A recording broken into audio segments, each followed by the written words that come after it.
10 hypothetical forms of life. Now, some of these were at one time a hypothetical form of life to our knowledge, that we knew of. Hypothetical, that meant that they were like thought about, but they were just hypothetical. They never happened. But did they happen and we hadn't just been told? Is that what happened, you all? Hypothetical forms of life.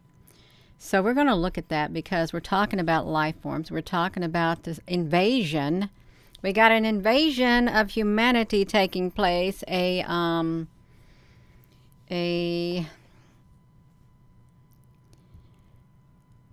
new mode of human, if you could even be classified as human anymore, once some of these hypothetical life forms start becoming more pronounced and more prominent in everyone's daily life, everywhere you look. I do want to look into that, you all. I want to look at the hypothetical forms of life, and then you decide for yourself, are they really hypothetical or are they existing?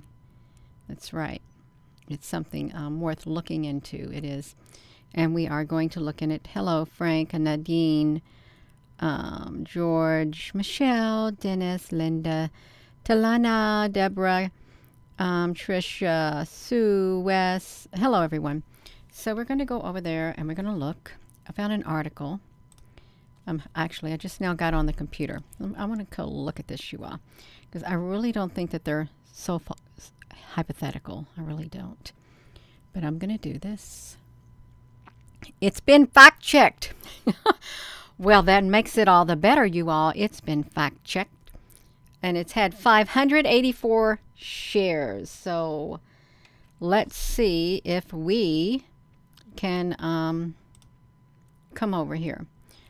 Gina, let me get this off of here. Nah. Do I want to do it on this or not? Yeah, we just do it like this. Let's come over here like this. Hello, everyone. We're going to look at these hypothetical forms of life. You look at it. Look at the timestamp on it. July the 17th of 2015, and now we are 7 years into the future. A little over 7 years in the future. And these were hypothetical forms of life at that time. So let's check this out. In the search for extraterrestrial intelligence, some have been accused of harboring a sense of carbon chauvinism, expecting other life forms in the universe to be made of the same biochemical building blocks as we are, and tailoring our searches accordingly. Here are 10 examples of biological and non-biological systems that stretch the definition of life. And they truly do mean it. It stretches the definition of life. So 10 reasons. We can probably look at that too, you all. I thought this said Morgellons, you all. I really did. Thinking, oh my gosh, that says Morgellons. Let me get this filter. I've got a filter on me, and I want to get this filter off of me because I think there, I like it like that. I do like it like that. There. Okay, that's better. Let me come back over here, you all. Let's come back over here. Methogens. In 2005, let's look at this, you all, because this is kind of really interesting. Frank Cooper, honey. So let's look at this. In 2005, so now we're at 2022. But this is 2005. Heather Smith from the International Space University in Strasbourg and Chris McKay of NASA's Ames Research Center produced a paper. They were speculating on the possibility of a methane-based life. A methane-based life? Oh, wow. Imagine that, you all. Methane. Speculating on it. Or methanogens. Such life forms could consume hydrogen, acetylene, acetylene, and ethane, and exhale methane instead of carbon dioxide. Oh, and we have 10 tons of methane coming out of a lake in Antarctica, you all. We do. 10 tons of methane a day coming out of a lake in Antarctica or Alaska, whatever you want to say. 10 tons a day. And it goes up into the atmosphere. Then you got the carbon dioxide up there too, but methane coming from inside the earth. So let's look at this, you all. We got to find out about these 10 hypothetical life forms that was written about 7 years ago, a little over 7 years. They exhale methane instead of carbon dioxide. This would make it possible for habitable zones for life to exist on cold worlds like Saturn's moon, Titan. And like Earth, the Titanian atmosphere is mostly nitrogen, but it's mixed with methane. Titan is also the only place in our solar system that other than Earth to have large liquid bodies, lakes and rivers of ethane-methane mix. Underground bodies of water do also exist on Titan.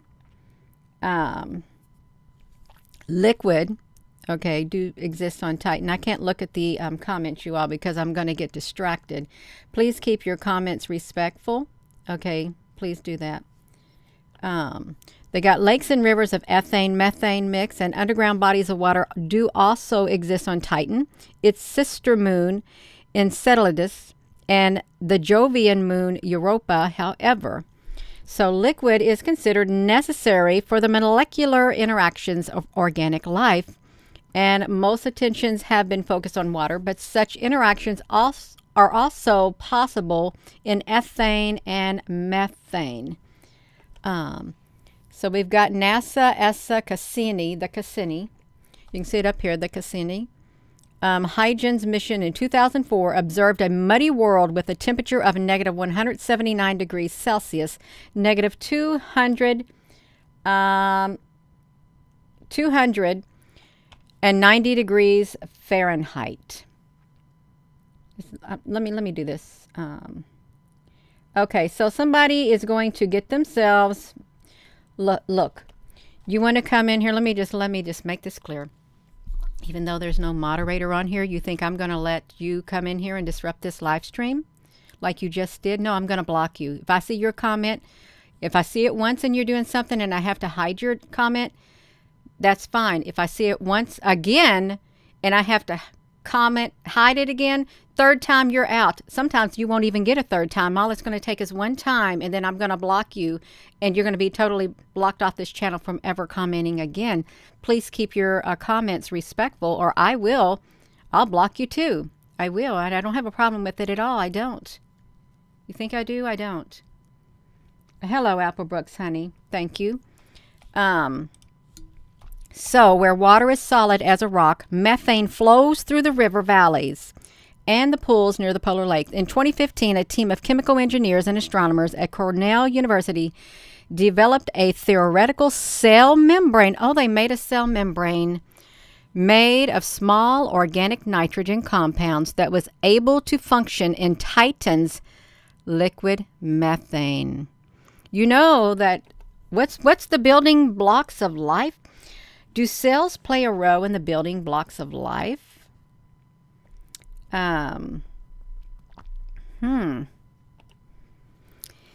So they dubbed their theoretical cell the azotosome, meaning nitrogen body, which had the same stability and flexibility of an earthly liposome.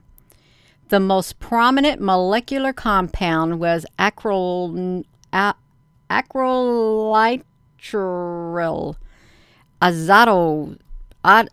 autozone. How about that? Acrylonitrile, a colorless and poisonous organic molecule used for acrylic fibers, resins, and thermoplastics on Earth, has been found in Titan's atmosphere, you all. So we're looking at this. The implications for search of extraterrestrial life is large. So methane-dominated atmospheres on moons and planets could exist around sun-like stars, and they could be considered a habitable zone. So I'm not going to read it all. Opaque and blue ultraviolet, red and infrared light. Then your other one is a silicone-based life form. They say that these are, we're reading 10 hypothetical forms of life. This was 7 years ago. It was all hypothetical. 7 years ago. But now we got a silicone-based life form. The one before that, if you're just tuning in, was a methanogen life form. We had that one. And now we've got a silicone-based life form. And you got the periodic table. I don't like the periodic table. I don't. Its base life form is perhaps the most common form of alternate biochemistry explored in popular science fiction. The Horta from Star Trek. It dates back to speculations by H.G. Wells. Well, what's he doing in here, you all? What is H.G. Wells doing in this article? Certainly, we shouldn't be listening or reading about H.G. Wells, but we are. In 1984, one is startled toward the fantastic imaginings by such a suggestion. Visions of silicone aluminum organisms. Why not silicone aluminum men at once? Wandering through an atmosphere of gaseous sulfur, let us say, by the shores of a sea of liquid iron, some 1,000 degrees or so above the temperature of a blast furnace. Did you all know that H.G. Wells said that in his book? One is startled toward fantastic imaginings by such a suggestion, visions of silicone aluminum organisms. Why not silicone aluminum men at once? Wandering through an atmosphere of gaseous sulfur, let us say by the shores of a sea of liquid iron, some thousands degrees or so above the temperature of a blast furnace. It's popular because it's so similar to carbon, and it can form 4 bonds just like carbon, opening the possibility of an entirely silicone-based biochemical system. So it is the most abundant element in Earth's crust other than oxygen. And there is a form of algae on Earth which incorporates silicone into its growth process. But silicone has a disadvantage. Carbon molecules incorporate oxygen and nitrogen, which form extremely stable bonds, and complicated silicone-based molecules have unfortunate tendency to fall apart. Carbon is also extremely common throughout the universe and has been for billions of years. Silicone life is unlikely to emerge on an Earth-like environment. Okay, fine. Titan. The surface is dominated by carbon, while most of the silicone is in the deep beneath there. So, alternate biochemistries. This is another type of a life form. Why are they showing that on their UL? There have been a number of proposals for life systems based on something like other than carbon. Like carbon and silicone, boron has a tendency to form a strong covalent molecular compounds, forming many different structural varieties of hydride, in which boron atoms are linked by hydrogen bridges. So ammonia liquid. Another hypothetical form of life that received media attention is arsenic-based life. All life on Earth is made up of carbon, hydrogen, nitrogen, oxygen, and phosphorus, sulfur. But in 2010, NASA claims to have found a bacterium named GFAJ-1, which could incorporate arsenic instead of phosphorus into its cell structure with no ill effects. So we could have arsenic-rich waters of Mono Lake in California. So we got arsenic, a poisonous life form. Ammonia is another one as a life form. Ammonia-based life form. Sulfur. Memetic life. That looks kind of like plasma or electrical or something. All life evolves by the different survivals of replicating entities. The selfish gene pointed out the concepts and ideas developed within the brain and spread between people through communication. Memes. I'm not going to read all of this, you all. It's too long. It's way too long. Symbiosis. Oh, George Van Dryam has developed the theory of symbiosis, which holds that languages are actually life forms of their own.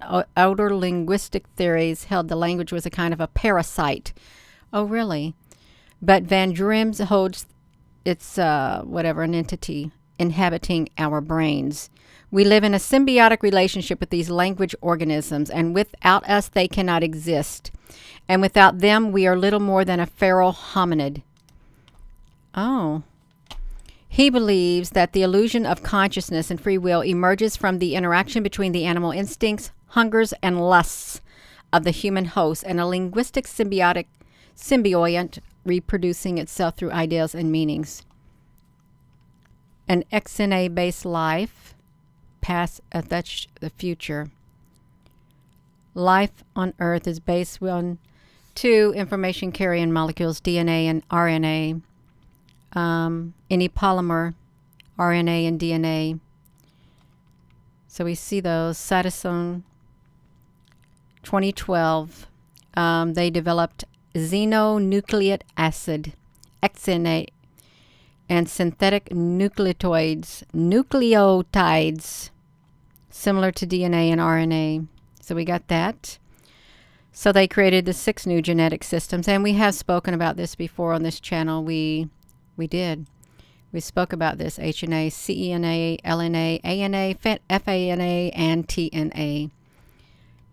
HNA, or hexatol nucleic acid, was found to be robust enough to store enough genetic information to serve as the basis of a biological systems. Nucleic acid, or TNA, is considered a potential candidate for the mysterious primordial biochemistry that reigned before the dawn of life.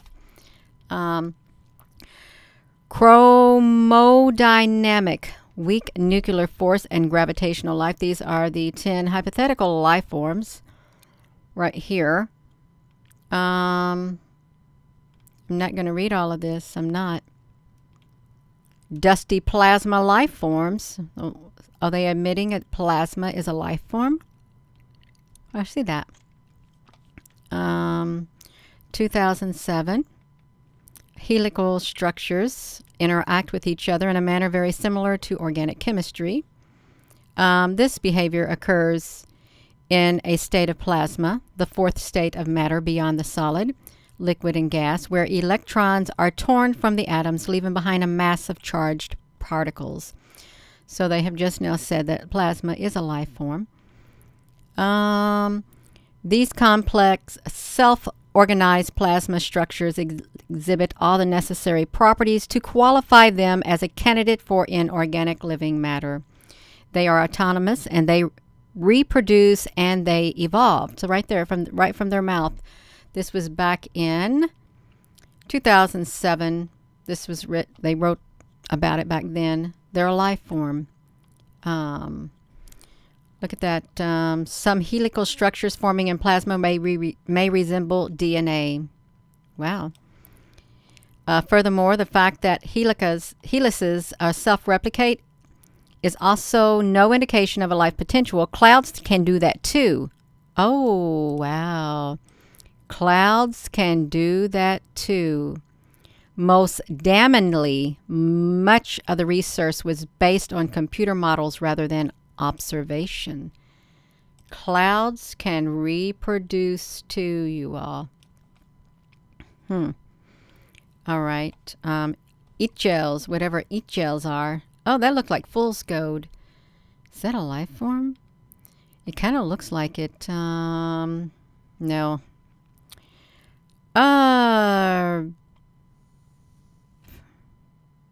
Wait a minute. I've read about that this week. I did. This is a life form. Polyoxmetallates, a range of metal atoms linked to oxygen and phosphorus to create cell-like bubbles that he calls inorganic chemical cells, ichels. Yes, this is it. This is it, you all. This is the one that we was talking about today. Right here. This one right here.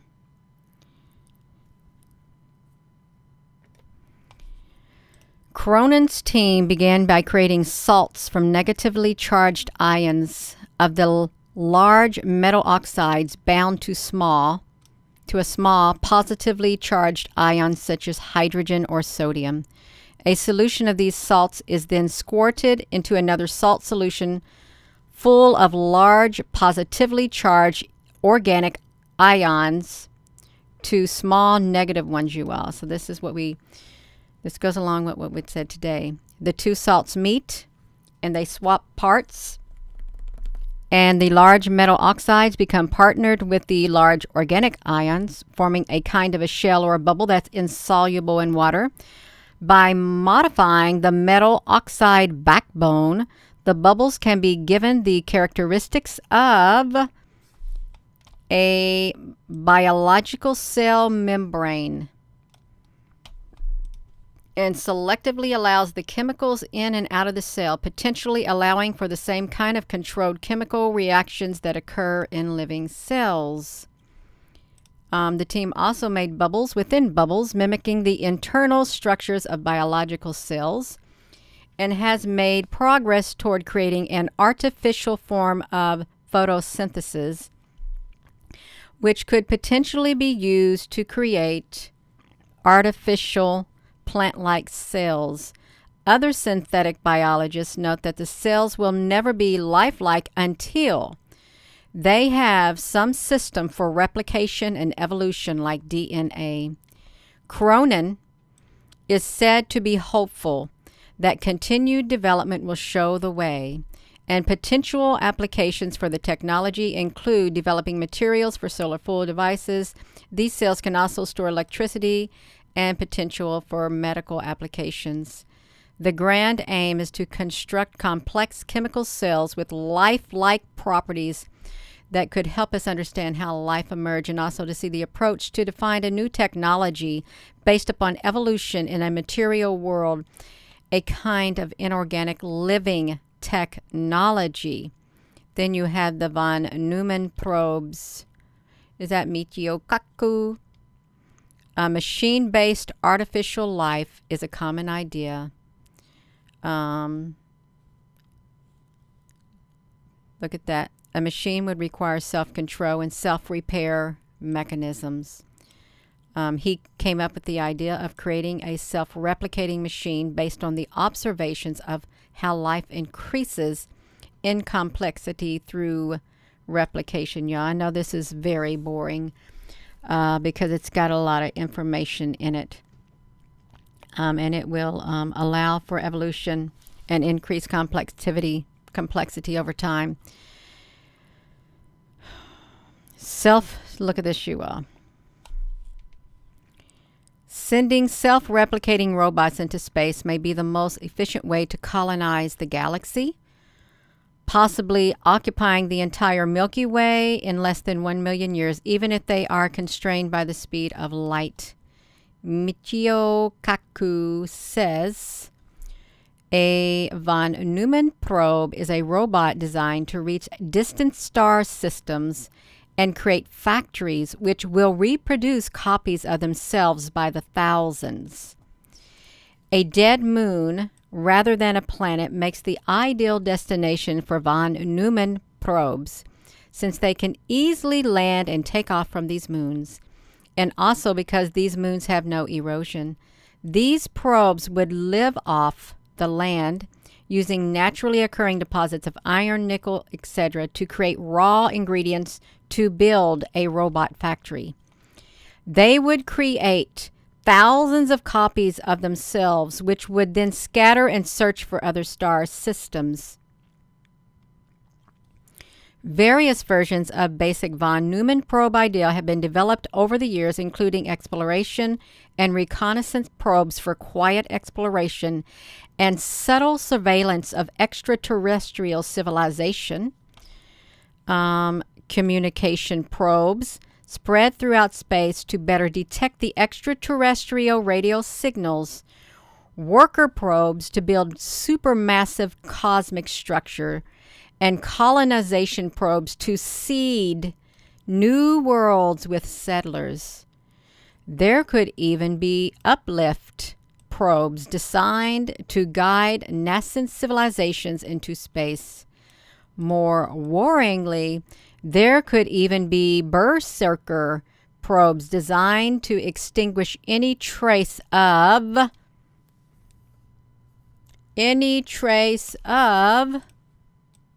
organic life. That's you and that's me. Organic life.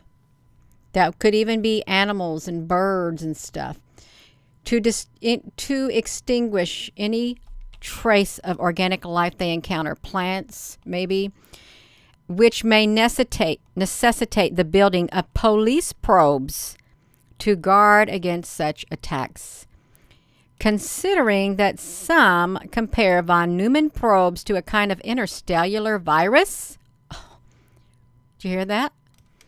We might want to think very carefully before embarking on such developments. Hello.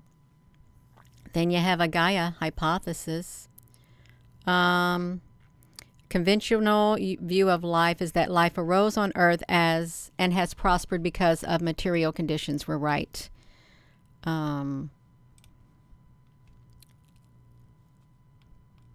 Lovelock. Volcanic eruptions created an early atmosphere of carbon dioxide, nitrogen excreting bacteria developed in plants, oxygens, photosynthesis. So all of that you all. So this is right here. This is your life form right here. Michio Kaku, von Neumann probes. Futurist thinkers is what it is. Futurist thinkers. This self-replicating thing right here. The self-replicating thing is let me find it because I pulled it up. Really did. Let me take you right here. Lifelike cells are made of metal. Creating lifelike cells from metal. And I'm not going to play this because it's got music in it. Inorganic chemical cells is created from two salts. Right there. The video see how lifelike cells can be made from metal. This ain't science fiction, you all. This has actually happened. This is what they were talking about. Organic life hoping for inorganic. Look at that. The sequence of a time-lapse image shows the construction of metal oxide, containing another metal oxide compartment to mimic the internal structure of biological cells. The sequence of time-lapse images shows the construction, of biological cells. You see what's happening. It's changing on the inside. Is what it's doing. Just like that. These are the time-lapse. Could the living things that evolved from metals be clunking about somewhere in the universe? I think it is, you all. It's here. Perhaps in a lab in Glasgow, UK, one man is intent on proving that metal-based life is possible. So there it is. Managed to build cell-like bubbles from giant metal-containing molecules. He's given them some lifelike properties in hopes that induce them to evolve into fully inorganic self-replicating entities. Self-replicating entities. And you know what that was. Let's go back and look at it. A self-replicating entity was let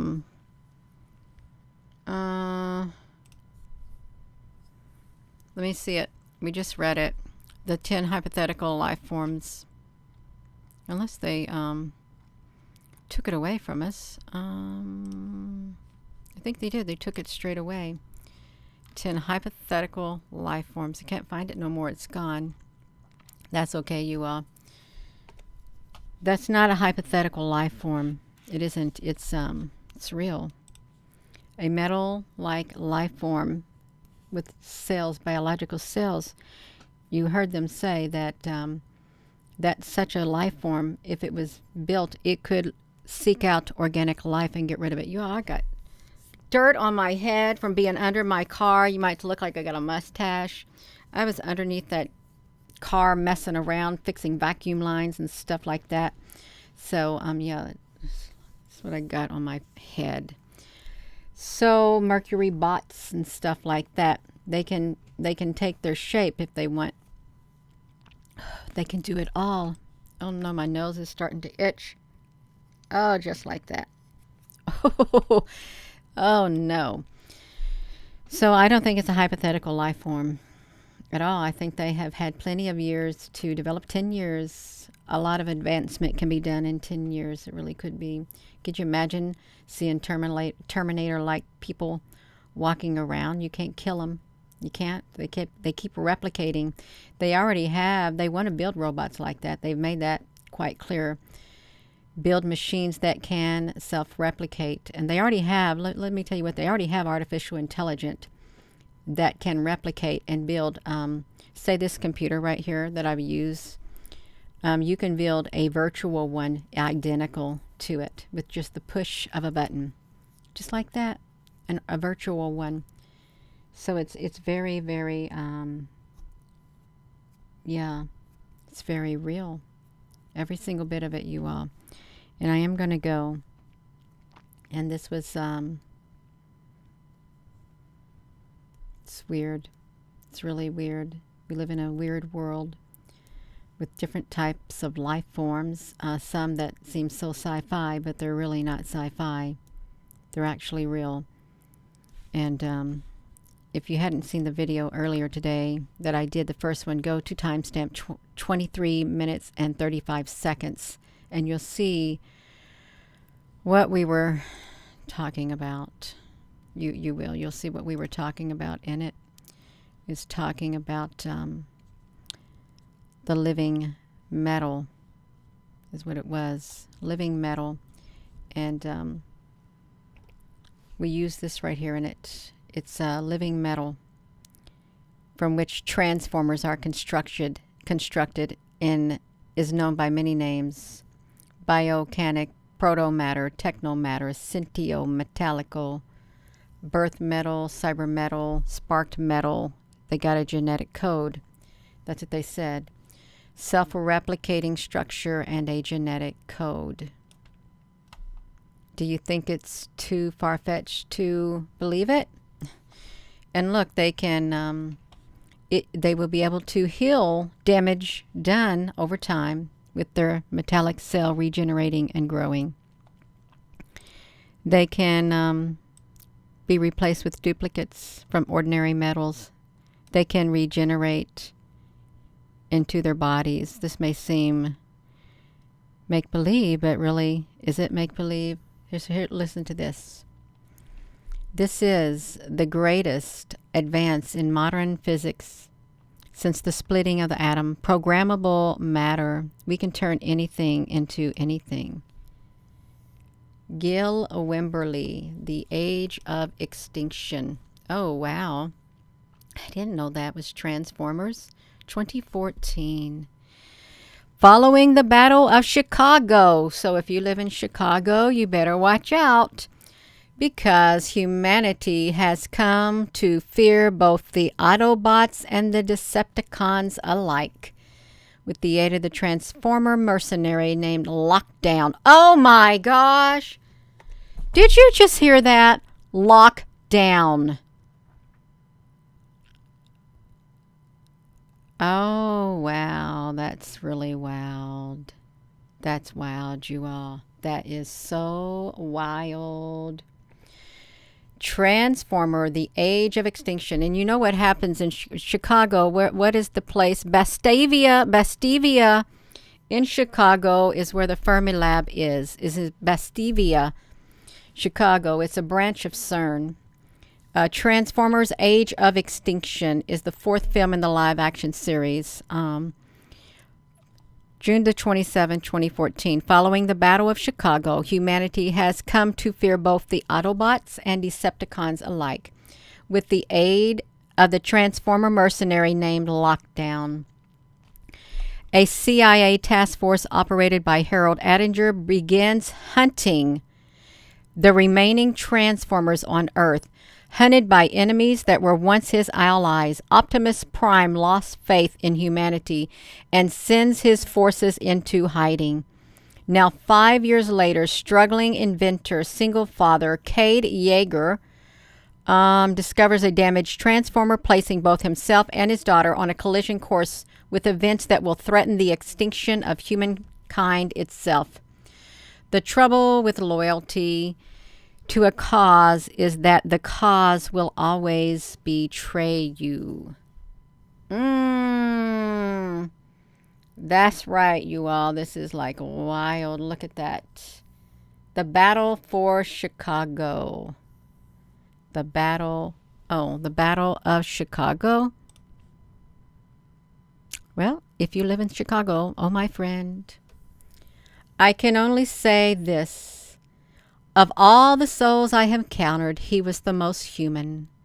Transformers, Dark of the Moon. Oh, wow. So this is what happened. It's set 3 years after the events Revenge of the Fallen. The Autobots continue to work for Nest, no longer in secret. All of that, you all. So Optimus Prime, the United States government has been less than forthright with them. Chernobyl. During a mission in Chernobyl, it becomes apparent to Optimus Prime the United States has been less than forthright. In the distant past, you all, look at that. We're talking about John F. Kennedy.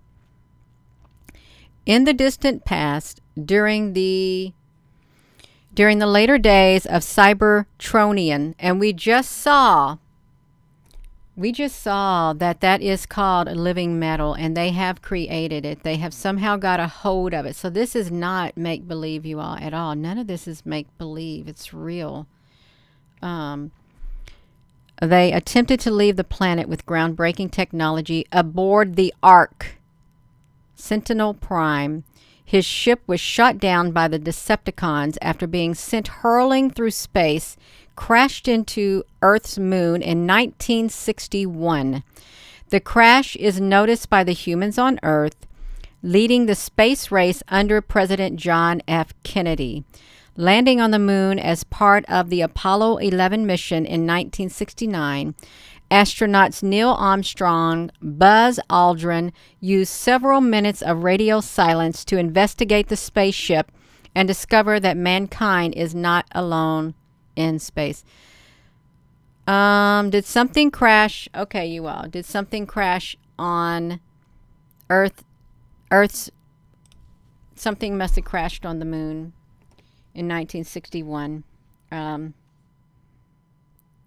What crashed on the moon in 1961?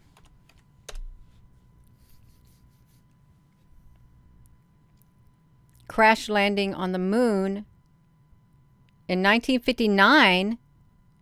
A spaceship fell out of the lunar sky and hit the ground near the Sea of Serenity. The ship itself was shattered, but its mission was a success. 1961, Ranger series was the first U.S. attempt to obtain close-up images of the lunar surface. In 1959, Soviets managed to reach the moon with a probe. In 1960, Soviets put the first animals in orbit. In 1961, Soviet cosmonaut became the first human being in orbit. NASA shared images of an unidentified space crash that crashed onto the moon.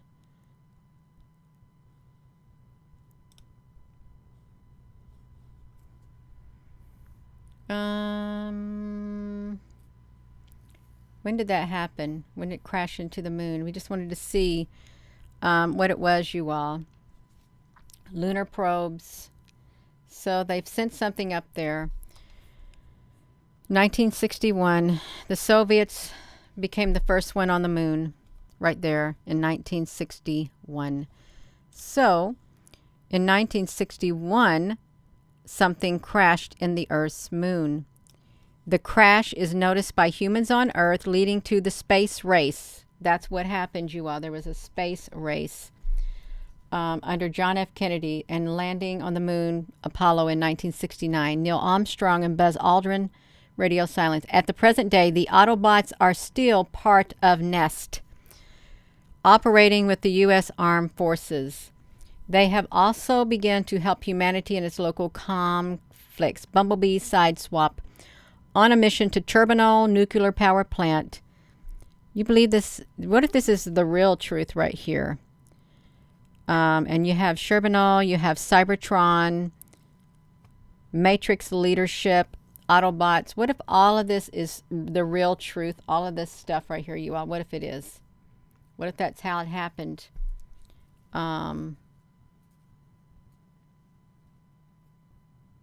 At this point, I would believe it. I would. I would believe that all of that happened. Every single bit of it. That's what I would believe.